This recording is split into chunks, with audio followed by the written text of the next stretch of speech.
Di pertemuan kaitannya dengan pengukuran frekuensi menggunakan oscilloscope analog, perlu nanti ada tambahan alat ya berupa function generator. Maksudnya apa? Function generator itu digunakan untuk menstimulus ya, mensimulasikan itu kan dia bisa membangkitkan frekuensi dengan beberapa pilihan ya. Karena harus ada objek. Kalau kita ingin mengukur kan harus ada objek yang diukur. Ya, salah satu alat yang dipakai untuk mensimulasikan pembangkit frekuensi yang bisa membangkitkan frekuensi yang beberapa pilihannya nanti ada pengkalinya itu adalah function generator. Ya. Oke, kita lihat sesama dulu yang video tutorialnya ya. Saya ambil dari YouTube.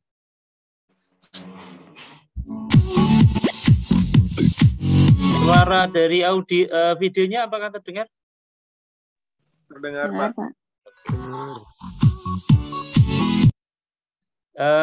Tadi ada function generator ini kebetulan dari videonya ini menggunakan audio generator yang sama ya. Sama istilahnya dia bisa membangkitkan frekuensi juga. Cuma nanti ada beberapa perbedaan mungkin. Function generator juga ada dua. Ada yang tipenya analog, yang ada juga yang berupa digital. Ya. Analog ya seperti ada tombol-tombolnya itu ya. Kemudian nanti kalau digital nilainya frekuensi yang dikeluarkan oleh probe-nya itu langsung tertata dalam bentuk angka digital ya, seperti kayak di multi digital ini. Kalau analog masih ada kayak ini skillnya nanti ada pengkalinya berapa gitu ya. Oke, kita simak dulu kaitannya dengan pengukuran frekuensi menggunakan function.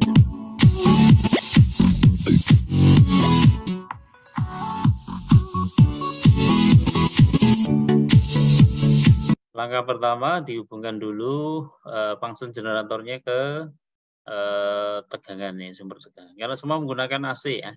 Bisa menggunakan AC yang dari PLN atau kalau memiliki generator AC ya.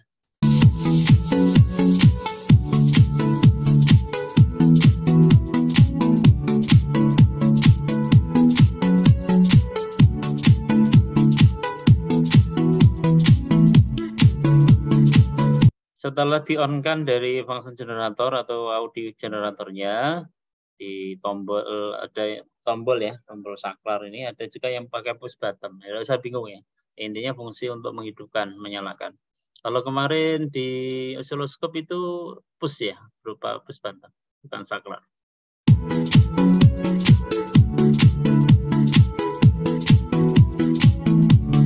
Kalau yang dicontoh ini cuma ada waveformnya cuma ada dua ya, ada yang sinus dan kotak. Nanti yang kita praktekkan ada beberapa mode. Bentar, kelihatannya saya ada itu sebentar. Screen saya. Saya pindah dulu ke full screen.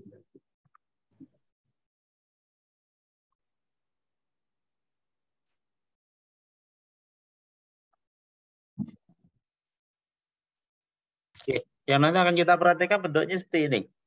Jadi ada ini untuk waveformnya ada apa ini?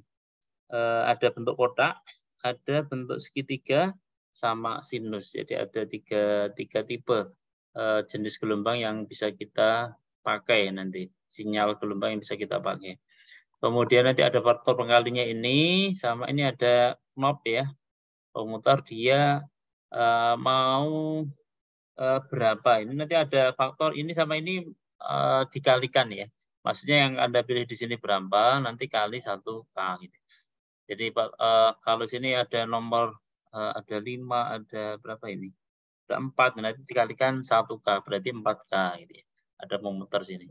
Kali 10, kemudian nanti hubungkan dulu output dari function generator. Kalau kemarin waktu kita kalibrasi itu kan ke channel 1 atau ke channel 2 ya. Langkah pengukurannya juga sama. Jadi langkah awal sebelum oscilloscope tersebut dipakai untuk proses kalibrasi, tentunya kita harus kalau sebelum kita pakai untuk pengukuran baik itu frekuensi dan tegangannya harus dikalibrasi dulu. Baik itu channel 1 atau channel 2, pokoknya yang mau dipakai untuk pengukuran. Kalau sudah dikalibrasi, probe-nya dicabut ya dari yang positif yang semula nempel ke terminal kalibrasi. Kalian hubungkan ke output yang dari function generator. Nah, output yang dipakai di function generator biasanya ada output 50 ini yang paling kanan ini. Nah, begitu kelihatannya. Ya, ini yang nanti dia menyajikan atau mengirimkan frekuensi yang disetting di sini ya, dari faktor pengkali, ada ring, ada fungsinya apa itu yang nanti akan dikirim lewat probe ini, dihubungkan positif ke positif dari positif output dari function dihubungkan ke positif yang dari osiloskop ya ke sini. Kemudian yang negatif atau ground-nya dihubungkan dengan yang probe ground yang ada di osiloskop yang terhubung di channel 1 atau channel 2. Oke, kalau sudah dilakukan kemudian dilanjutkan ini pengukurannya.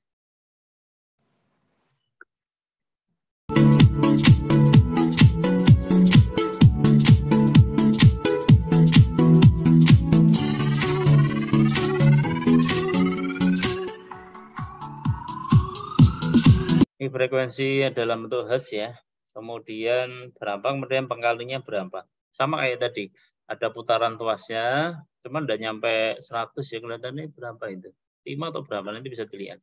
Kemudian pengkalinya ini yang bersama, kalau tadi matchet berupa switch ya, kalau ini muter untuk tuas. Tidak usah bingung ya, karena sama fungsinya sih sama, cuma ada yang putaran, ada yang push gitu ya.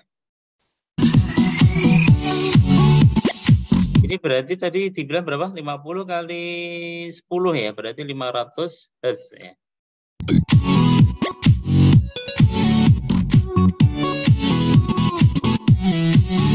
Ini kebetulan probe-nya beda, bukan VNC ya, tentunya sudah kayak apa ini? Kayak terminal ini ya, langsung ada ground sama plusnya.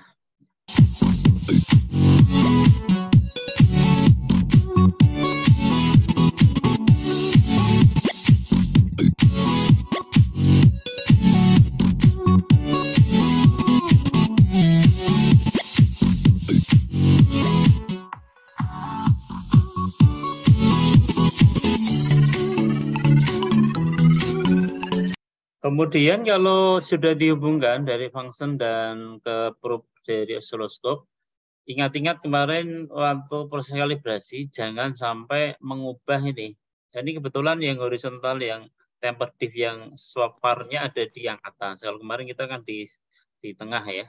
Itu jangan dipegang, jangan diutek-utek ya. Kalau diubah, digeser berarti kalian harus mengkalibrasi ulang. Kalian hanya memutar menyesuaikan tempered diff sama wall per diff sama positionnya saja untuk memudahkan di dalam pembacaan. Ya, jadi jangan memutar atau mengubah konfigurasi var-nya. Oke ya. Jadi tinggal nanti menyesuaikan tempered diff sama wall per diff, position horizontal dan vertikalnya supaya pas ini. Disarankan karena ini sudah mulai pembacaan sinyal ya, jadi dipaskan gelombangnya yaitu di sumbu XY-nya ya, dipaskan. Karena terkait dengan ini tadi apa? Kaitannya dengan sinyal, kalau ini sinus berarti kan harus melalui sumbu Y positif sama Y negatif. Tampilan displaynya disesuaikan.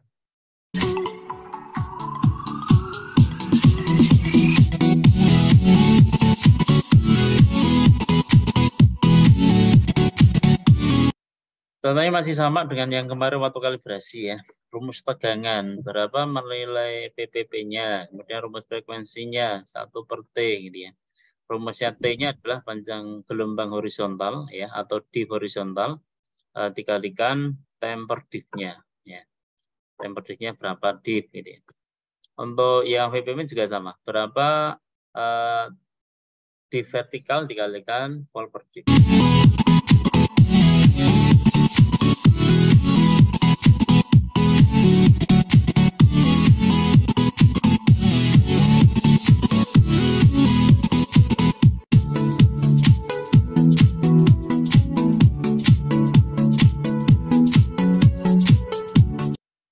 Karena ini kaitannya dengan frekuensi yang perlu jadi note ini yang rumus pembuatan frekuensi ini ya. Rumus frekuensi adalah 1/T ya. T-nya adalah Kenapa bisa 2 kali 10 pangkat min 3 gitu ya? Karena tadi dilihat bahwa panjang gelombangnya yang satu dibutuhkan puncak dan lembahnya itu 2 dip ya. Maka dikalikan dikalikan dengan temper dipnya yaitu 1 milisecond, maka ketemu 2 kali 10 pangkat min 3. Itu baru dicari. Ini hasilnya ngitung periode dulu ya. Ini kebalik. Periode dulu baru frekuensi. Sama persis angkanya kayak kemarin waktu kalibrasi. Cuma kemarin kan kita tentukan dulu apa pol per diff-nya berapa. Jadi tapi kalau dalam pengukuran itu berapa nilai pol per diff dan temper diff-nya itu menyesuaikan dulu. Jadi waktu ada sinyal yang mau diukur, kita belum tahu ini kira-kira berapa. Tapi kalau sudah mengirakan oh ini di angka frekuensi sekian, itu pembacaannya berapa itu bisa ditentukan di awal. Tapi biasanya sih tidak ya. Waktu ada frekuensi yang mau diukur, kita tinggal menyesuaikan pol diff sama temper diff-nya. Kira-kira diputar yang bisa mudahkan untuk dibaca. Boleh enggak aturan, tidak ada aturannya, asalkan pembacaan di dalam display yaitu bisa terbaca dengan mudah gitu ya. Tidak ada aturannya harus sekian-sekian gitu ya. Jadi untuk mendapatkan nilai yang sinyalnya bisa kebaca itu yang paling pas menurut kalian ya, menurut kalian mudah untuk membacanya itu menggunakan pengkali pol per diff sama temper diff berapa. Dan untuk memudahkan nanti posisinya disesuaikan.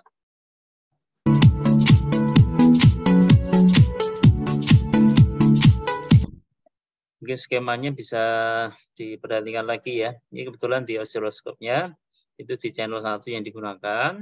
Kemudian dari functionnya itu kita gunakan tadi 50 Hz ya. Nanti ada waktu pengukuran nanti sudah kita tetapkan dulu mau berapa frekuensi yang mau diukur ya. Nanti tinggal kalian praktekkan sesuaikan dengan pol per diff sama temper diff-nya. Bluetooth mode. The Bluetooth device is successfully.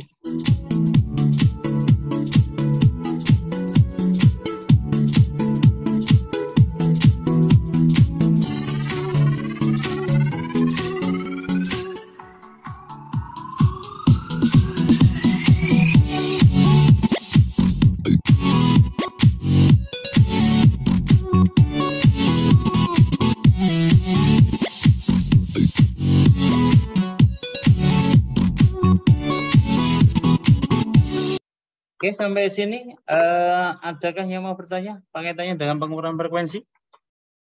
Masih mudah ya? Mudah, sangat mudah. Nanti uji coba pengukuran frekuensinya ada berapa? 3 kondisi saya kayak kemarin waktu kalibrasi. Oke, kalau sudah kita coba mengukur tegangan ya. Ukur tegangan, ini sudah saya siapkan videonya dari YouTube juga. Cara menghitung nilai tegangan menggunakan osiloskop. Yang dipakai ini menggunakan ini apa? Trafo ya, output dari trafo. Oke, kita simak. Karena output dari trafo berarti kita siapkan nanti trafonya, kemudian hati-hati karena menggunakan trafo itu langsung terhubung ke 220 VAC ya. Jadi nanti dalam praktikumnya tolong diperhatikan safety-nya. Ataupun menghitung nilai tegangan menggunakan osiloskop. Di sini kita punya sebuah trafo, step down, dan juga seperangkat osiloskop. Baik, untuk langkah-langkahnya yang pertama kita nyalakan dulu osiloskopnya dengan menekan tombol power. Selanjutnya kita lakukan kalibrasi dengan cara menghubungkan probe positif osiloskop ke bagian kalibrasi atau calibration. Selanjutnya kita atur volt diff-nya di posisi 2 volt ya. Volt per diff-nya ini kita atur di posisi 2 volt. Cara kalibrasinya nanti silakan pakai salah satu cara di antara kemarin ya. Yang penting didapatkan VPP-nya adalah 2 volt, frekuensinya ketemunya adalah 1 kHz. Silakan untuk volt per diff sampai per diff bebas terserah kalian. Kemudian time per diff-nya posisi 0,5 milisecond. Setelah itu, kita atur atau kita kalibrasi supaya tinggi gelombang atau di vertikalnya ini 1. Kita posisikan dulu, kemudian bisa kita kalibrasi supaya di vertikal. Nah, ini bentuk osiloskop yang lain ya, dari Aten, ini merek Aten AT7328. Ini VAR-nya yang untuk tegangan itu ada di tengah-tengah knob yang Volperdif ya. Kalau yang tadi VAR-nya yang temper diff-nya ada di atas ini.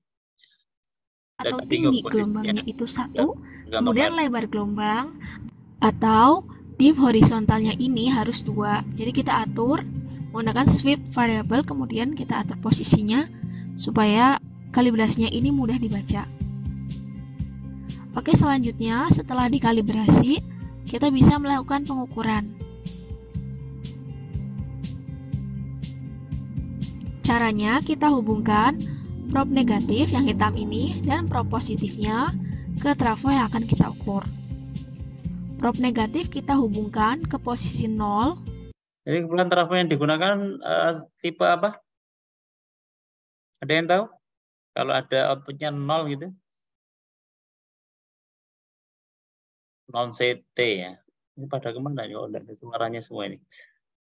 40, cuma 48, yang lain pada kemana? 7 sekian. Kemudian nanti kalau kita gunakan trafonya yang CT, yang ada center tab-nya, silakan gunakan pengganti nolnya menggunakan CT ya. CT dengan terminal yang contoh nanti ada 6, itu CT dengan 6, atau CT dengan 9 gitu ya. Atau posisi tegangan 0, dan probe positifnya ke salah satu tegangan yang akan kita ukur. Di sini kita hubungkan ke posisi 4,5. Nah, di layar bisa dilihat perubahannya antara kalau kita lepas dan kita hubungkan. Nah, kemudian di sini yang diatur adalah volt per diff dan time per diff-nya. Kalau terlalu tinggi, kita tinggikan lagi volt diff-nya. Tadi kan 2, kita atur jadi 5. Kemudian time diff-nya kita atur supaya gelombang ini bisa dilihat minimal menampilkan 1 gelombang. Di sini kita posisikan di 5 milisecond time diff-nya. Kemudian kita hitung ya. Kita posisikan dulu supaya gampang dihitung. Apa yang dihitung yaitu di vertikal atau tinggi gelombang dan di horizontal atau lebar gelombang. Ya, di posisi ini kita hitung tingginya atau di vertikalnya adalah dari bawah 1, 2, 3, lebihnya 0,2. Berarti tinggi gelombangnya atau di vertikalnya 3,2. Teman-teman nanti 3 pengukuran ya. Jadi dipaskan gelombang lembah dan puncaknya ya. Itu dipaskan supaya nanti paling bawah itu mungkin bisa kalian adjust positionnya ya, yang vertikal itu. Jadi dipastikan kalau puncaknya nanti lebih dari, pastikan yang ini. Ini ada gunanya yang apa? Yang ada strip ini, strip itu untuk membaca secara detail bahwa gelombangnya itu apakah pas di diff atau lebih berapa strip. Kemarin sudah sampai ya, satu diff itu dibagi menjadi 5 strip ya, berarti satu stripnya nilainya adalah 0,2. Tinggal dikalikan, volt per diff-nya dibuat berapa, tinggal dikalikan.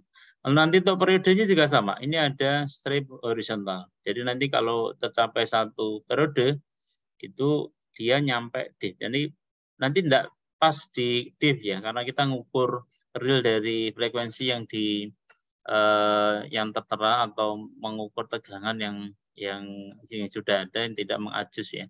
Nanti sama dengan diff dan stripnya dibaca ya.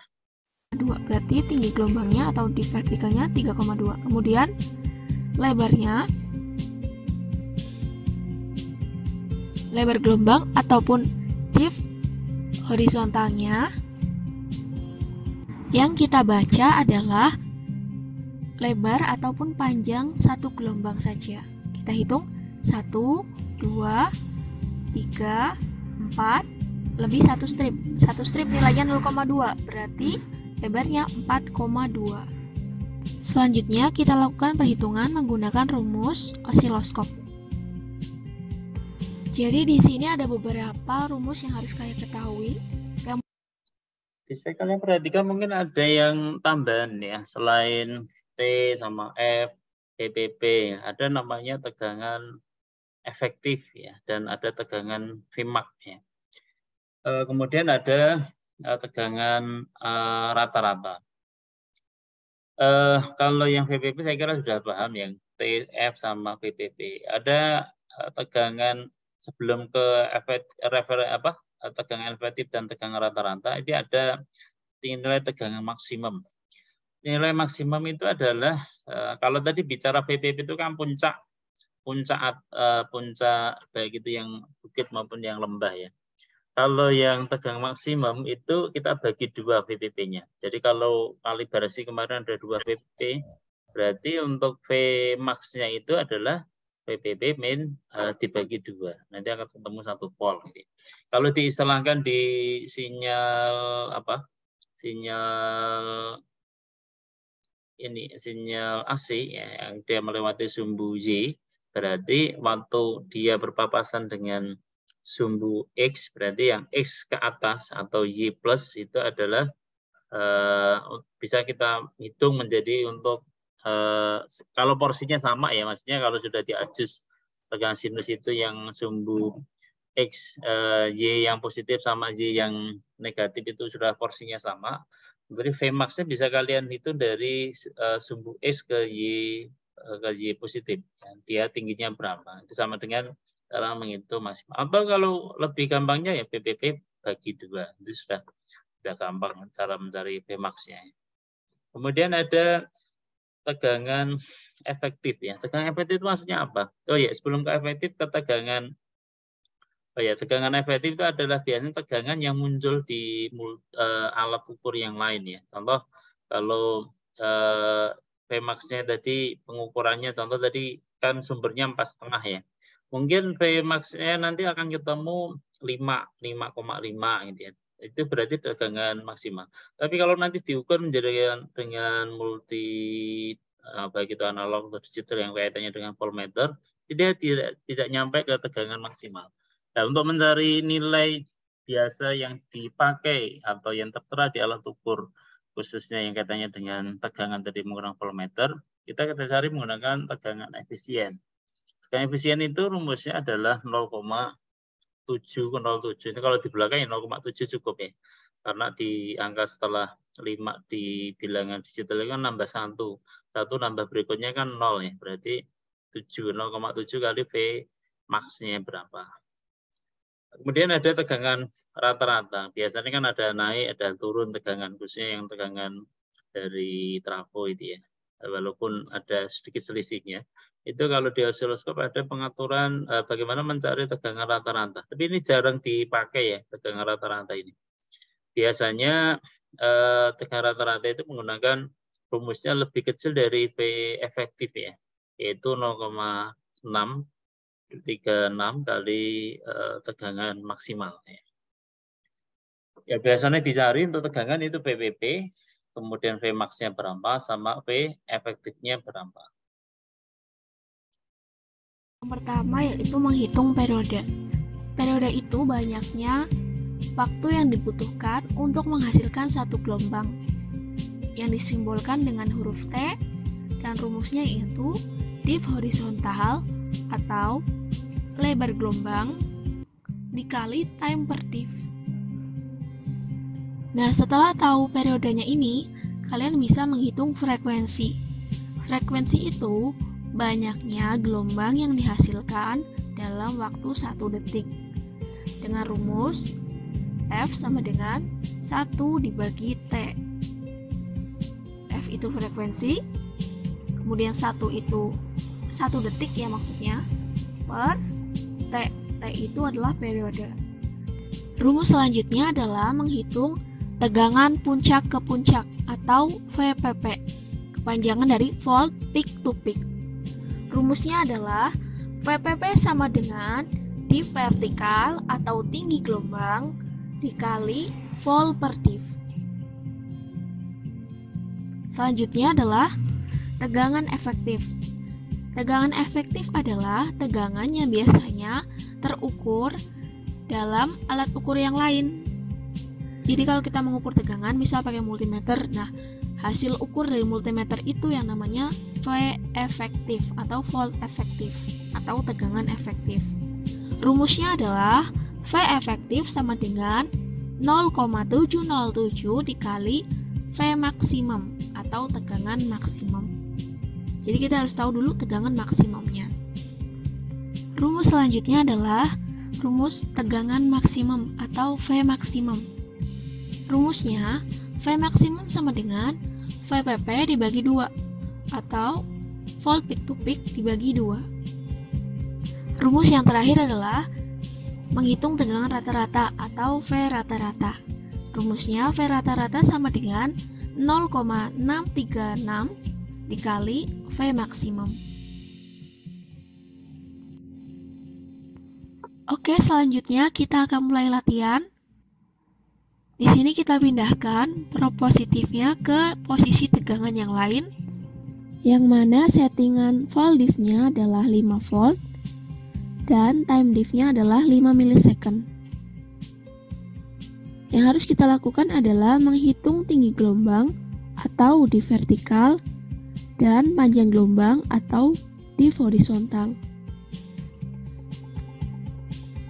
Kita hitung di vertikalnya dulu.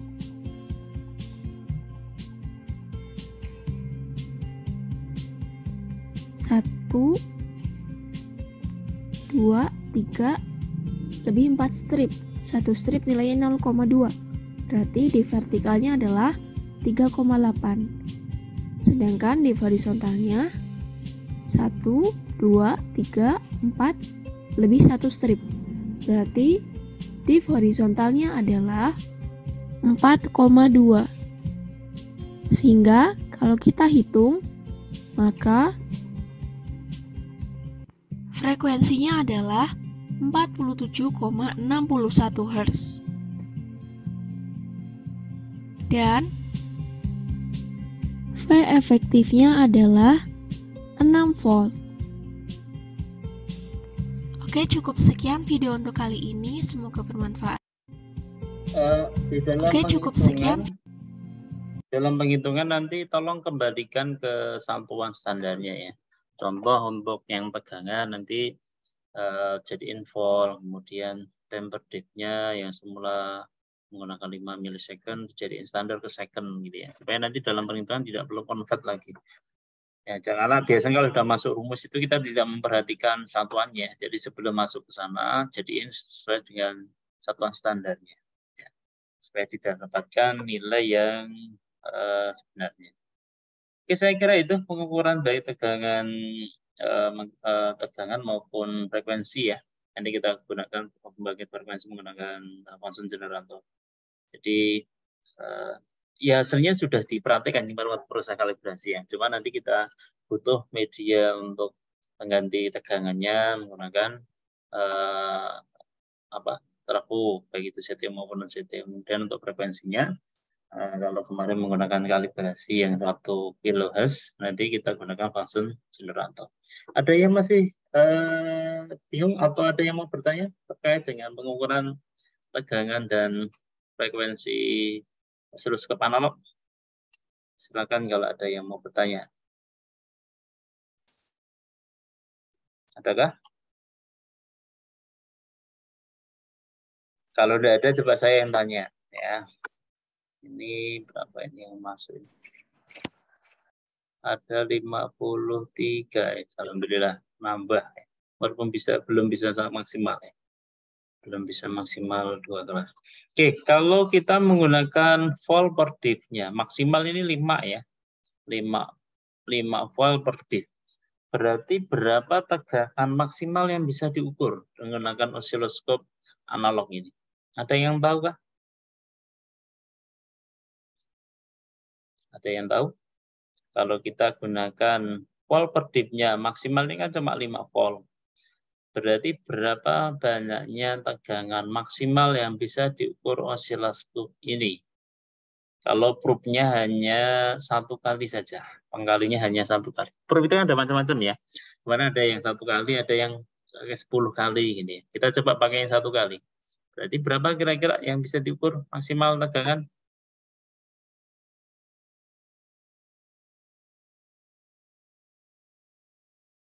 Ayo jawablah. Salah enggak apa-apa, nyoba jawab itu sudah baik ya. Silakan. Ada yang bisa mengasih pencerahan temannya. Berapa tegangan yang bisa diukur menggunakan osiloskop analog kalau menggunakan batas volt per dip-nya hanya 5 volt? Berapa kira-kira? Tegangan maksimal dulu. Berapa?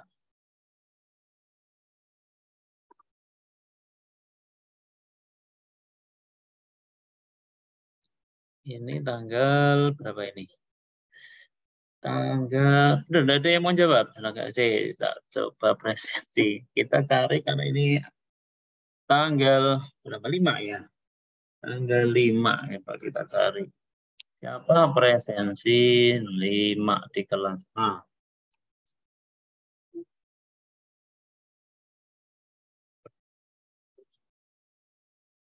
Sini pada malu-malu kucing ya. Kucing aja enggak malu. Kenapa kalian malu nih? Kelas mana kelas? Meteorologi. Ambil presensi aja ya, baru 13. Waktunya turah-turah ini. Oke, saya stop. Kelihatannya sudah cukup ya materi pengukuran untuk tegangan sama frekuensi. Saya stop.